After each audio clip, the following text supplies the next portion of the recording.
crafty friends and doll lovers. I have had a wonderful weekend. I had a little staycation.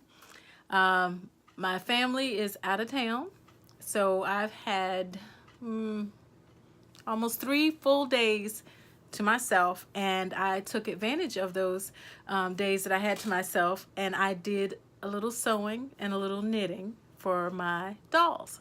So I want to share with you the cute, I believe, cute outfits that I've made for these dolls. And then in a later video, I will show you, or I will do a review of the patterns.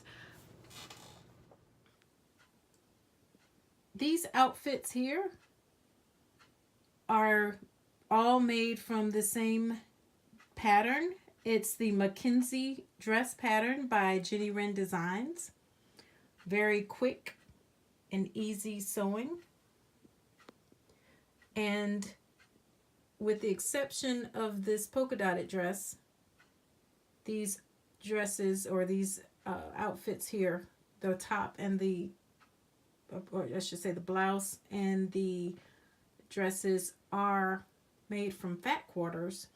I have a stash of fat quarters and I need to use them up. So this was a perfect opportunity, and I just love doll clothes and dressing my dolls up. So this is again the Mackenzie dress pattern from Jenny Wren Designs, and I will do a more in-depth review of this pattern in a later video. Bex here is wearing a dress. I'm sorry, not a dress. A cute little pant and top outfit made from a pattern called Strawberry Patch by Doll Tag Clothing. I almost didn't buy this pattern, and I'm so glad I decided to go ahead and get it. I love being able to use the two different coordinating fabrics, and I think it's just adorable. I think it really turned out really pretty. And it was a very quick sew, very easy pattern to follow, very easy to sew. And again, I will do a pattern review. Callista and Nisha. Nisha is the doll on the left. Callista is on the right. They're both wearing dresses made from my favorite pattern so far, which is the With or Without You pattern. I've already done a review of this pattern. Very quick. Takes less than a fat quarter actually to make. I did line the fabric. I did line the dresses in white instead of using the same fabric for both the exterior and the lining because I did not want the print to show through. But I really, really like this. This is the boat neck version, and of course I love using the bonus headband pattern that comes with it. So these are two dresses. Actually, there's three. I got another one. Let me add her. Yuko here is also wearing a dress from that same pattern. I'm telling you, very easy. I crank these dresses out. Love them. Love the prints. I've had this fabric in my stash for a while, and I'm glad I had an opportunity to use it. And you will see that there was enough fabric in that one fat quarter to not only make this dress for Nisha, but also that blouse that Addison was wearing earlier also was made from the leftovers of that fat quarter. And here are the sweaters that I knitted. Now, I knitted the first sweater, the one that December's wearing. I knitted that actually earlier this week. And I just finished knitting this one for Nisha. As you can see, I have not added the buttons yet. I will tell you, the pattern says, check gauge, check gauge. And of course, I'm thinking, oh, it's a doll. It's fast. Even if I'm off, it's nothing to rip it out and start over. At any rate, I thought I had gauge, and then I realized, no, I didn't. So I knit this one up on a size 2 needle. and I knit this one up on a 1.5, size 1.5. It still does not fit the way that it does in the pattern. And again, I will go over this. Okay, let me get this doll's hair out of the picture. It's distracting me. Again, I will go over these in my review of this pattern. This sweater is the Juliet Basic Cardigan Sweater by Swish and Swirl. All of the sewing patterns, knitting patterns I have made are from patterns that are designed to fit the A Girl for All Time dolls.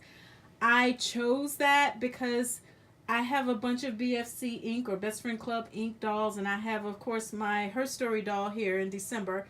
And you can't just go and buy clothes for them, but the dolls are close enough in their size, in their measurements, that they can all wear the same clothes.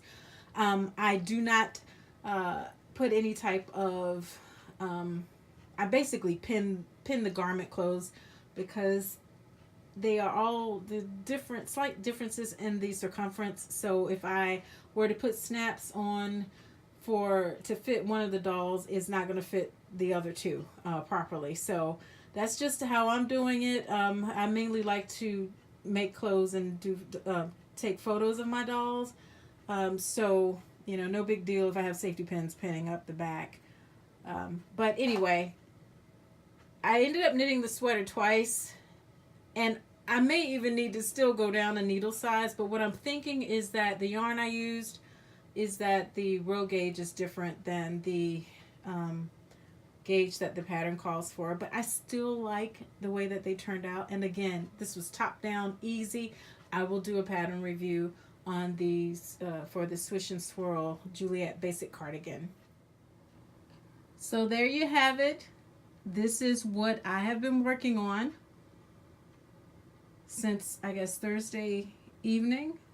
So I started on this Thursday evening. I worked a little bit on it Friday, most of the day on Saturday, and today is Sunday. And I think I'm going to wrap it up and go and fix some dinner when my husband gets back in. I'm sure he'll be hungry. He'll be surprised that I fix dinner because I don't really like to cook. But anyway, I'd rather sew or knit for my dolls. So here you go. And again, I will post videos reviewing the patterns that I haven't already. And I will put a link in the show description of these patterns if you want to go take a look at them. Also, I will put a link to the review that I've already done on the on this boat neck with or without you pattern. So there you have it.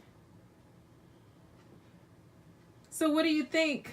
Which is your favorite? Let me know in the comments below. Also, let me know what you're working on. Do you sew or knit for your dolls? And if so, what are you working on currently? If you like this video, please give it a thumbs up. Don't forget to subscribe and hit the notification button so that you'll be notified each time I upload a video. Thank you so much for taking the time to watch this video. I will see you next time. Bye.